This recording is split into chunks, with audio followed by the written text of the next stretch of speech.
This is the Simply Love Jesus podcast, where we explore life and faith through the lens of one question, which is, what does it mean to simply love Jesus?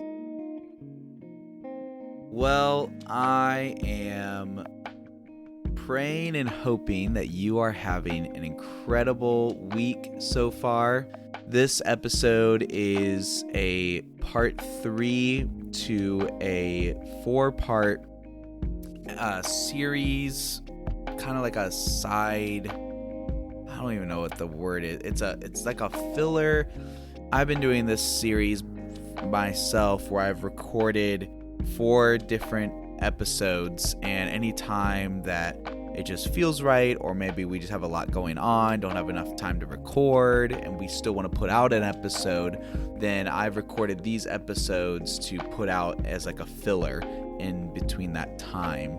And so the whole point of this series is I'm walking through the philosophy and the lifestyle, the idea, whatever you want to call it, of Simply Love Jesus. It all started, this idea, that it all came back to a question for me when I was 19 years old, and it just wrecked my life, and it brought so much clarity to what I understand about who Jesus is and what I believe it means to be a Christian and what I think the Bible is about. Everything, it brought so much clarity. It was as if my life was changed.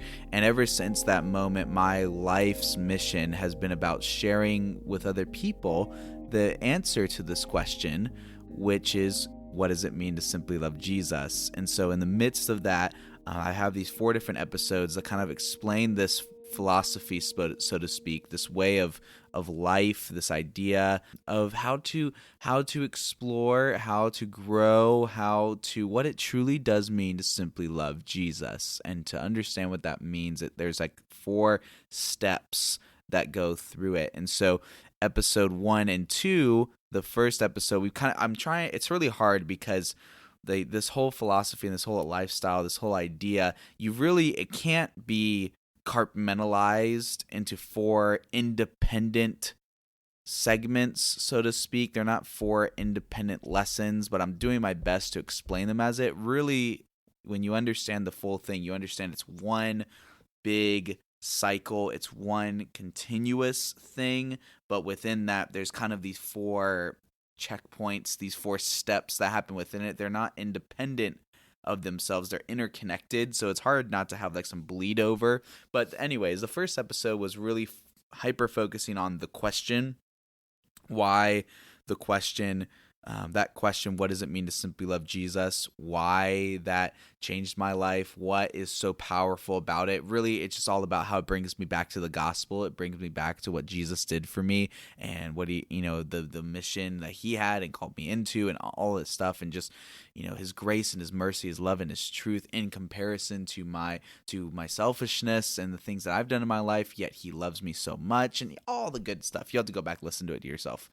The next episode was about to what it means to know who God is as a person, and how that it goes from the question to knowing is this idea of, the more that I ask this question, and it brings me back to reflecting on the gospel, and it brings me back to reflecting on the truth, the good news that Jesus preached about, and how his life, death, and resurrection is an essential component to the good news, the gospel is, and what he did. The more that I reflect on that, and the more that I understand God's love and how much Jesus simply loves me, the more I should have a desire to know who God is as a person. I often relate it to like a relationship.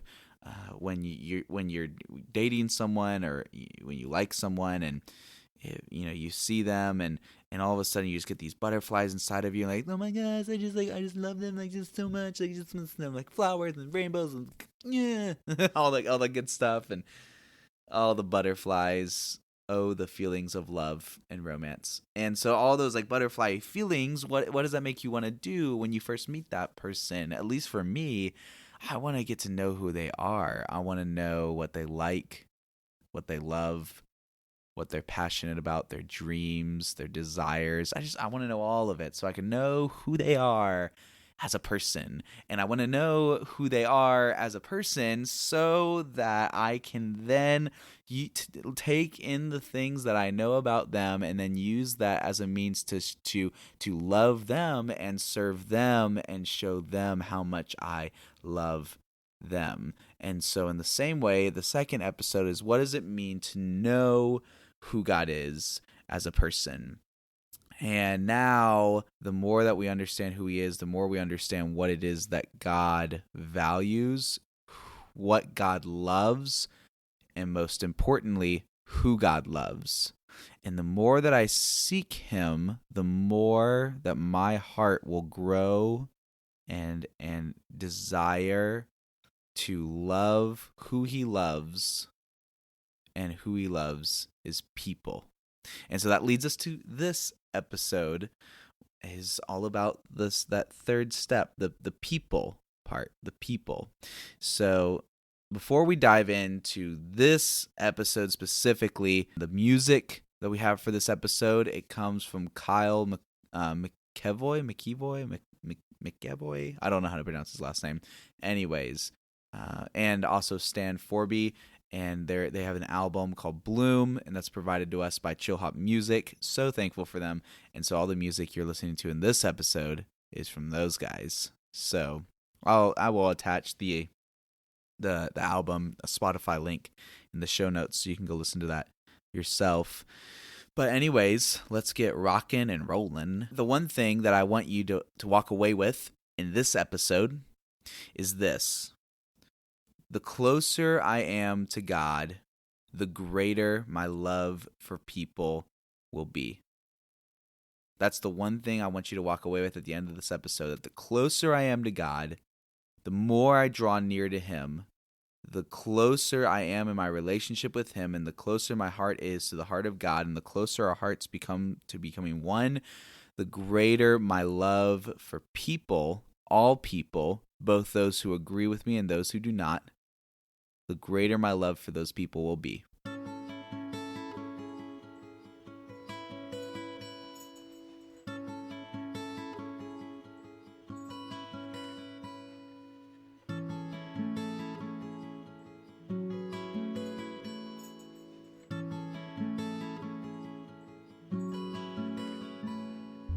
Let me tell you a story. So I currently live in Iowa, middle of nowhere. It's a great place, but I live in Iowa, Midwest. Moved there from Atlanta, Georgia. Moved here in 2018, January 1st of 2018, from Atlanta, Georgia, to work at Westwind Church as the student ministry director, to pastor and shepherd high school, middle school students. And in Iowa, I didn't have I had no friends, had no family. The only person I knew in Iowa was my boss, Jason. And though the reason for my move was pretty unprofound, God has taught me so many profound lessons in that time. And one of these lessons was seeing Simply Love Jesus in action. I was still in the works of kind of learning what it means to teach others this lifestyle, but I wanted to put it to the test. It was like a perfect opportunity because nobody knew who I was. I had no reputation, nothing like that. And I just live it out and just see what it does. And it's kind of just testing it out. And so I lived in a 1-bedroom apartment in a location that was pretty popular in West Glen. It's West Des Moines, and it's a little West Glen area, downtown, super cute little area. There's like a Target and all this other stuff. It's super good. But in this little area, there's this establishment that was right next to my apartment, and it was a pub, and it was a great place. But they had this, it was super popular. Young adults would just gather there. It was awesome. And so the first time I visited this place was for lunch. And I remember sitting down, and I remember when I was sitting out at this place, and the waitress introduced herself and asked what I wanted, and I said I would like what I would like to eat or drink. And so I asked what she would recommend, and she began to brag on how good their chicken wings were. And I was like, give me some chicken wings. All right, let's do it. Let's get some wings. And so I ordered some wings, and they were indeed really good. And so got my food and checked out, and then I left a really good tip, remembered her name, and then I left, came back a couple days later. And so when I came back, I remembered her name, so I said, "Hey, like, how are you?" And she said, "Good." I'm good. So then I asked, "No, how are you really doing? How are you really doing?" And I asked it the second time because I feel like when we live where we live, especially in America, it's so common to just be like, "Hey, how are you?" "Good, how are you?" And we don't even think about it. So I always, teach like my students, and some of my students, they're actually on this podcast. Some former students, Jacob and Micah, they're college students now, but now we also have a senior in high school, Griffin, and I've known him since I first moved here 2 years ago, and he's also on this podcast, and it's really, really cool to have some teenagers, former students of mine, be able to be on this podcast. But I always tell them, I say, "Hey, when you ask someone how they're doing, ask them twice, because they're lying the first time."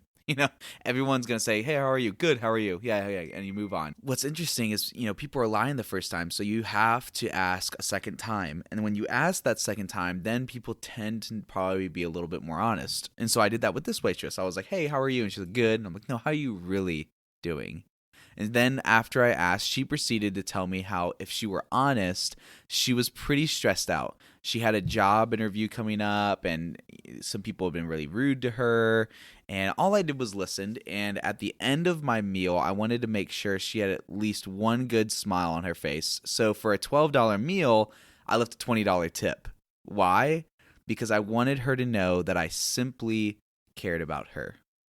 So I continued to visit that same waitress, and the more I visited, the more I got to know other employees as well. And after a couple months, people would recognize me and address me by name when I walked in. I would continue to encourage them, listen to them, give them good tips. It literally came to the point where on certain times of the week, I would get text messages, "Hey, you coming in today?" And I'm like, "You best believe it." And if I wasn't there, like, they wanted to know, like, "What's up? Like, why am I not there?" So I would come in, and every single time I'm giving high fives. I'm like, "Yo, what's up? How you doing? How are you? What's going on?" And people would just tell me about their day, and I would just continue to encourage them, listen to them, build relationship with them, just being their friend.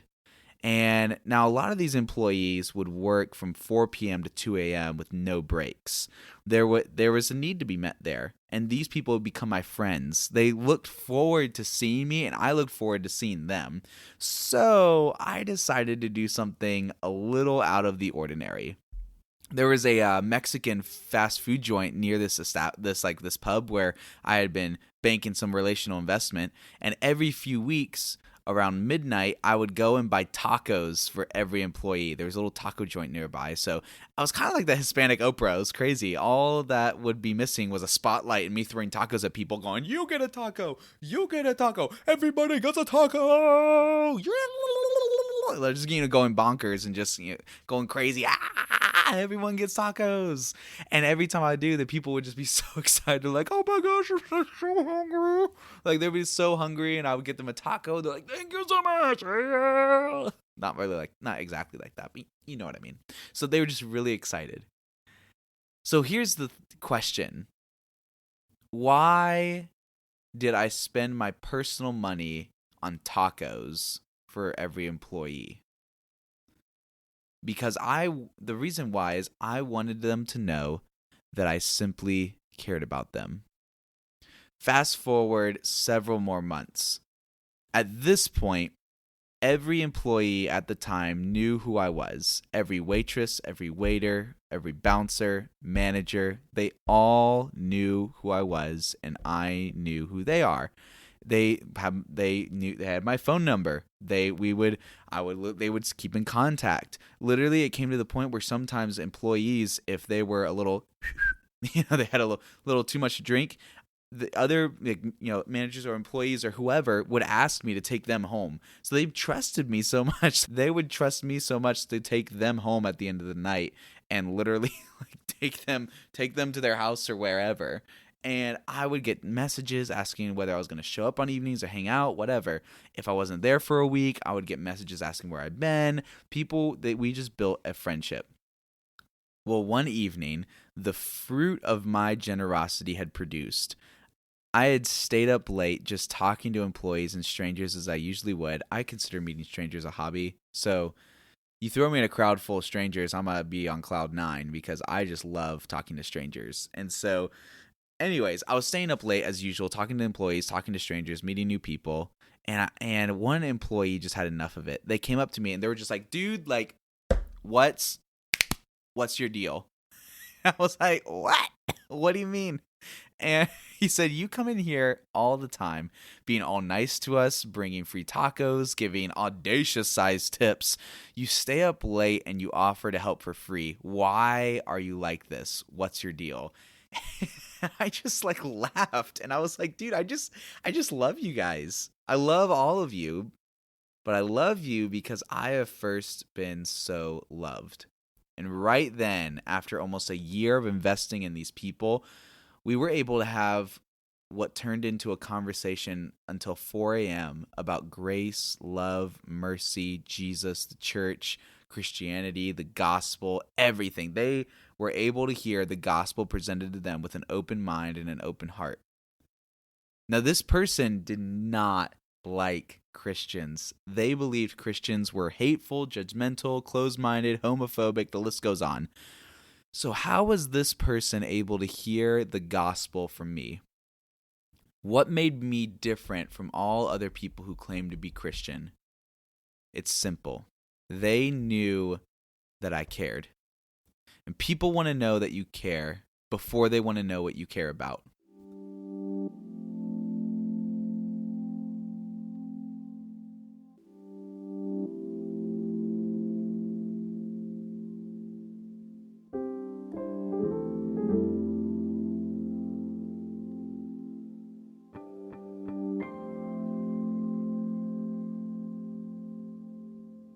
That is one of the biggest mistakes a lot of Christians stumble into when sharing their faith. They tell people what they care about before the other person actually understands that they care about them as a person, which is why arguments on social media really never go well. The lack of personal relationships sets you up for failure. And every time you feel compelled to declare your, whether it's a false sense of God's will on a public post comment, all you do is contribute to that list of things people will think of when they hear the word Christian. And that list, by the way, is not positive.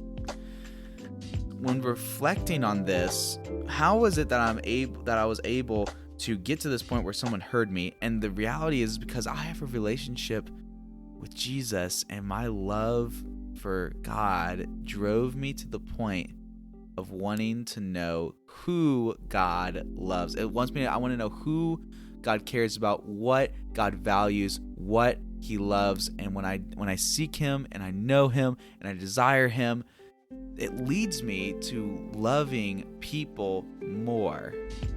The greatest commandment, actually the very first 2 episodes we had in this podcast are called the bestest command. And the whole point of those 2 episodes, we're talking about the greatest commandment. And that greatest commandment is Deuteronomy 6, 4 through 9, or 4, 5. Yeah, 4, 5. And Leviticus 19:18. And it says, love God with all of your heart, soul, mind, and strength, and love your neighbor as yourself. That's one singular greatest commandment.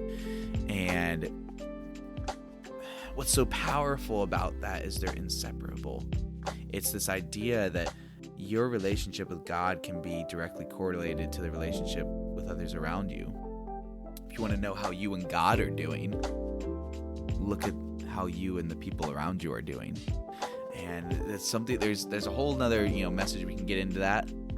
But what's so amazing is Jesus so often sets that example for us, but it's understanding that through this idea of loving Jesus, simply loving Jesus, there's something about knowing who God is and drawing close to him. You're really knowing who God is as a person when God's desires shape your desires. What I don't mean is that somehow you build this moral code that somehow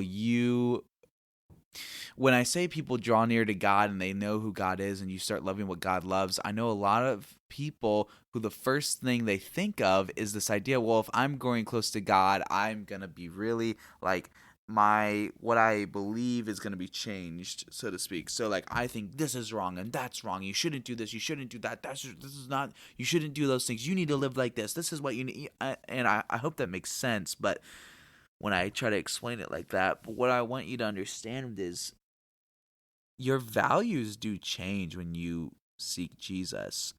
But if your heart is not growing softer for people, if your heart is not growing to genuinely love people more, you're missing the mark.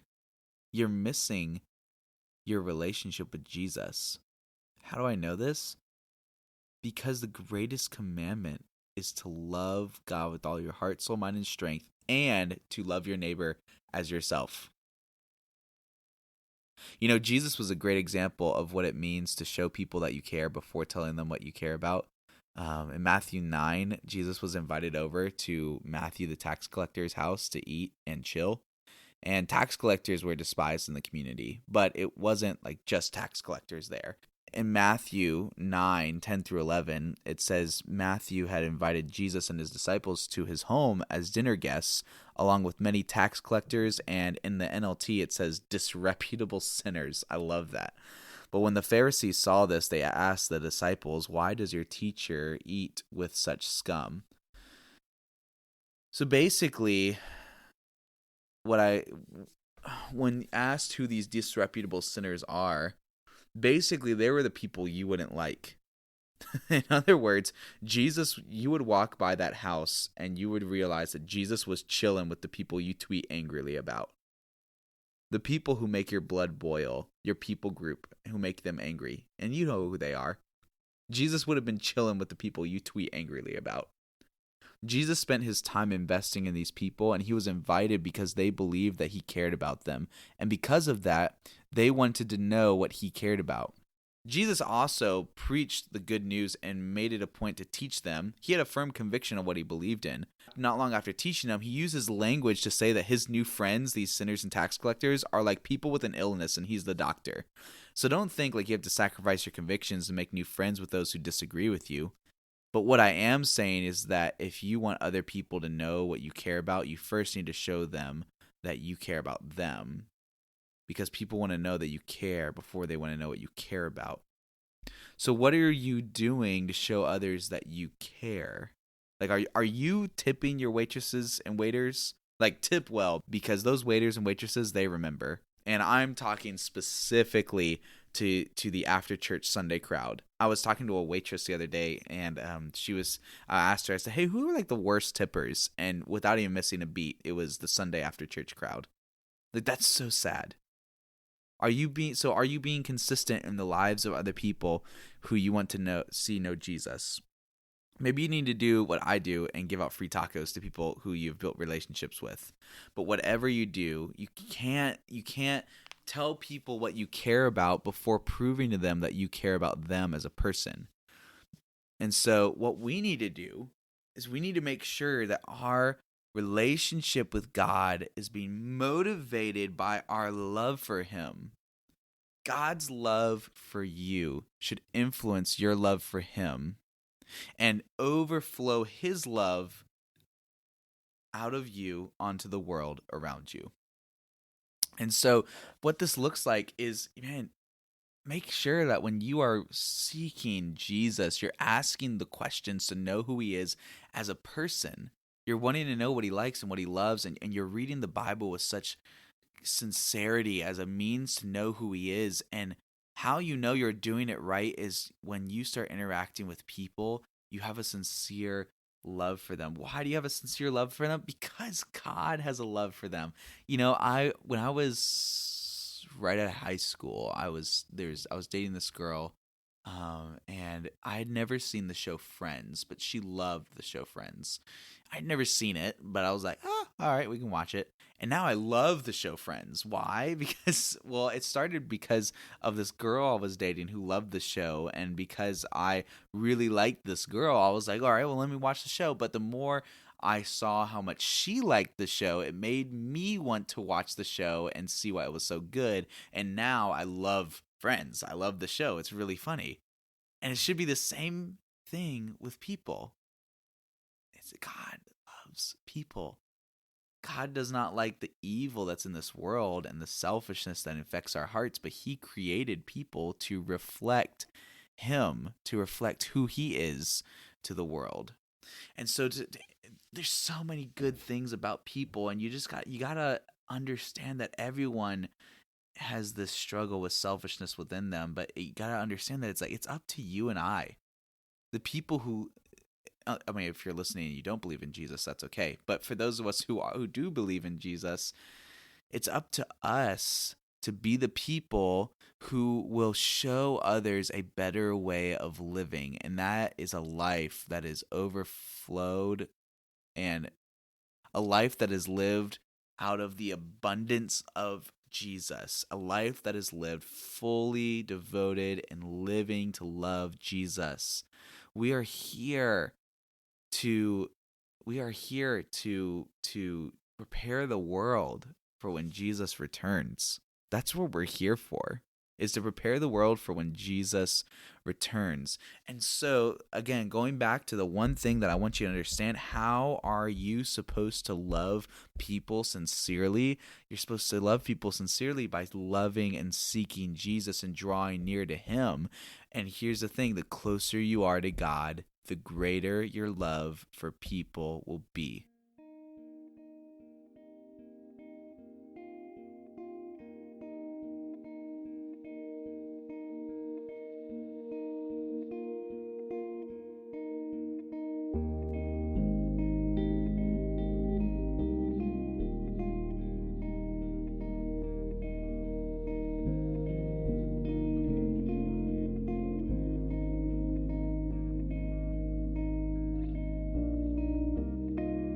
James 4:8, draw near to God and he will draw near to you. Draw near to God and he will draw near to you. So my challenge for you is to take a moment and reflect on that. What would it look like if everyone worked to show others that they cared about them before they told them what they cared about? Man, our world would look so different.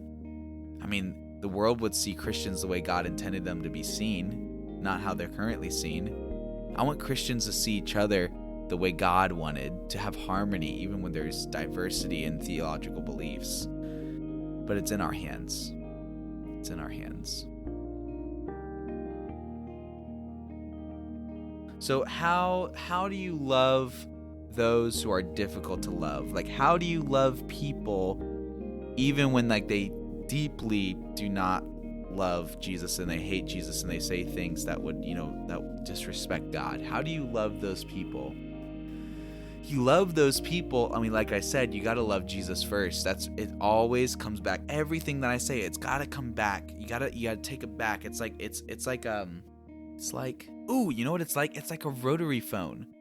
So if you've never used like a rotary phone before, if you have no idea what I'm talking about, maybe you're in high school or middle school. A rotary phone is it's an old school phone.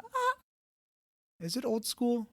Yeah, it's old school because they don't really put them in production really anymore. So yeah, it's an old school phone, and basically it's so hard to explain, but it's basically all the numbers. Like, you don't press the numbers like you would today with I guess now it's on a screen, but you don't have like a button that you press like the 1 through 9. It's a ring, and each number is on this little like plastic ring. The number is just written down like kind of on a piece of paper, and really it's judged by this ring that slides all the way over to like this little metal kind of receiver, and when the little plastic thing is and it hits this little metal plastic thing, I think that the time, I don't really know the mechanics of rotary phone, but the time that it takes to ring it all the way down, the little phone registers that as whatever number you're actually are wanting to press. So how this would work, let's say you use my phone number, so if my area code is 678, you would press the 6, and it would drag all the way over to that little metal receiver, so kind of in a circular motion. It would and then it would slide all the way back. And then you would do 7, and it would slide all the way back. And then you do 8, and it would slide all the way back. Anyways, the point is how So everything's got to be taken back to Jesus. That's how you love people who are unlovable, is it always has to come back to Jesus. It's whatever you're doing in life. This is how the philosophy of Simply Love Jesus works. The idea, the lifestyle, whatever. This is how the idea of simply loving Jesus works, is anything that you have in front of you, it always is taken back to loving Jesus. It always comes back to the zero. It always comes back to loving Jesus. Everything starts and revolves around loving Jesus. So when you ask the question, man, how do I love those who are dishonoring God, those who don't care about God? How do I love those who seem unlovable? It's got to all bring it back. You got to bring it back to that question. What does it mean to simply love Jesus? You got to take whatever it is you're looking at and bring it all the way back to loving Jesus, and let that be the filter to that drives you and how to address that situation. If you have a rotary phone in front of you by chance, this illustration will be so much better. Look it up online. I don't know. But the point is, you always start back. When loving those who seem unlovable, you got to start with Jesus. You got to start with that question. What does it mean to simply love Jesus? And when you ask that question, you have to let it push you to a desire to know who he is as a person. And the more that you seek him, the more that you know him, the more you are stirred up to understanding why God created and loves people, the potential he sees in people, the potential he sees for them to change, to reign over the earth, to cooperate with each other, to reflect God's love, to be generous with others, all the things that God desires for the world. You got to see it the way that God sees it. And when you see it, like you can't help but not just like love the people in front of you, because God loves them so much that Jesus came and died so that they could have a life greater than they could possibly imagine. Those people are not going to step into an authentic love for God if you fear them or shame them into it. They got to come willingly. They got to come into that love and grace of Jesus by seeing how much God loves them, which is why like the first step to simply loving Jesus is understanding that Jesus simply loves you. And so, yeah, how do you love the unlovable? You got to start with Jesus. Got to start with that question. Got to start from a place where you're starting from zero, like a rotary phone. You're pulling it all the way over. You got to start from zero. You got to start from Jesus. You got to start from that place where you're pulling it over and you're starting from his love and his grace, and you're dragging it all the way over to that little spot. It's got to make its way all the way around the phone, the rotary. Hopefully that makes sense. So, yeah. Well, anyways, thank you so much for tuning in today. If you've just been inspired by this episode, then we would really appreciate it if you followed us on Instagram or Facebook or Twitter. Instagram's typically what we use the most, but it's at SLJ Ministries. You can also follow me personally if you want, at Caleb S. Davis, on basically any social media. It's all the same username. Instagram, Twitter, TikTok if you have that. I'm on there as well. YouTube, it's all Caleb S. Davis. You can use our website as well if you want to buy a hoodie or a t-shirt and support what we do at simplylovejesus.com. And yeah, thank you so much for tuning in today. I hope that the one thing that you've gotten out of this, my hope was that you would understand that next step, that people piece, and really it just breaks down to that this idea that the closer you are to God, the greater your love for people will be. And I hope that you can walk away with that. I'd really be encouraged if you shared this episode with just one person, someone who hasn't heard this podcast yet, someone who you feel like needs to hear this episode and understand what it means to love others. And yeah, I would really appreciate that. And if you use, the iTunes podcast app, give us a review. Or if you don't use like Spotify or something else, just share it with someone. We'd really appreciate that. So, love you all. Appreciate you. And follow us on Instagram and just let us know how we can pray for you. We would love to just pray for you. So, thank you so much. Have an amazing day.